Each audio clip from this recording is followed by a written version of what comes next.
Livia की कहानी Greek पौराणिक कथाओं की समृद्ध परंपरा से प्रेरित है, जो प्राचीन विषयों और नए तत्वों को जोड़कर एक रोमांचक और दिव्य कथा प्रस्तुत करती है। यहाँ इस कहानी में ग्रीक पौराणिक कनेक्शन की झलक दी गई है।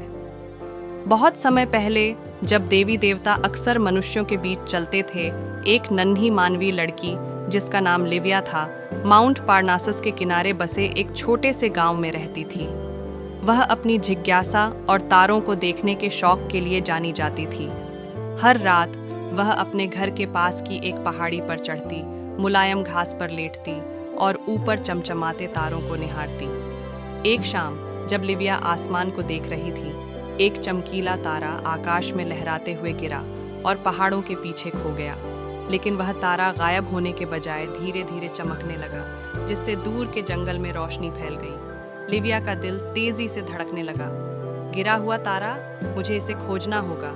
उसने कुछ रोटी, एक पानी की बोतल और अपनी हिम्मत साथ ली और रोशनी की ओर चल पड़ी।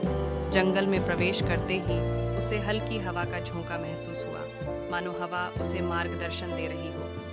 घंटों चलने के बाद लिविया एक छोटे से खुले स्थान पर पहुंची। वहां उसने देखा कि गिरा हुआ तारा जमीन पर रखा था, एक छोटा चमकीला क्रिस्टल जो ऐसे रंगों में झिलमिला रहा था जो उसने पहले कभी नहीं देखे थे। जैसे ही वह पास जाने लगी, एक आवाज ने उसे रोक दिया। कौन है जो एस्ट्राया के तारे के पास आने की हिम्मत करता है?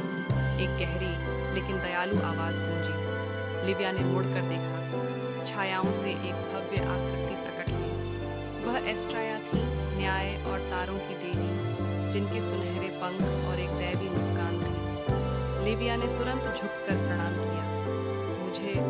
मुझे आपको परेशान करने का इरादा नहीं था महान देवी। मैं केवल इस तारे को देखकर उत्सुक हो गई थी। एस्ट्राया मुस्कुराई। तुम्हारी जिज्ञासा कोई अपराध नहीं है बच्ची। ये तारा मेरे नक्षत्र का एक हिस्सा है जो पृथ्वी पर गिर गया है। इसमें बड़ी शक्ति है, लेकिन इसे वापस स्वर्ग में लौटाना होगा, नहीं तो आसमान का संतुलन बिगड़ जाएगा। मैं मदद कर सकती हूँ, लिविया ने उत्साह से कहा। मुझे बताइए क्या करना होगा? एस्ट्राया ने संकोच किया। यह रास्ता आसान नहीं है बच्ची।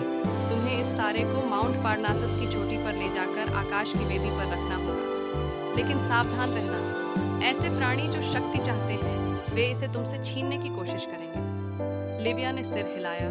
उसकी आंखों में दृढ़ निश्चय चमक रहा था। मैं यह करूंगी। एस्ट्राया ने तारे को उसकी ओर बढ़ाया, जिसकी गर्माहट ने लिविया के हाथों को भर दिया। साहसी और बुद्धिमान बनो और मैं तुम्हारी रक्षा करूंगी।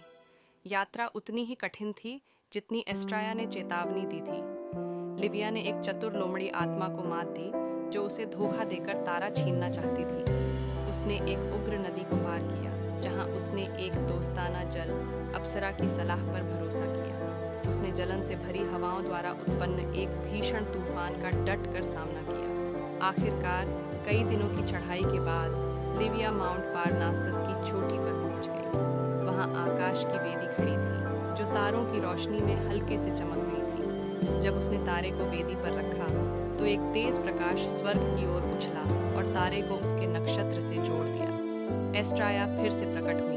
उनकी आंखों में गर्व झलक रहा था। तुमने बहुत अच्छा किया लिविया।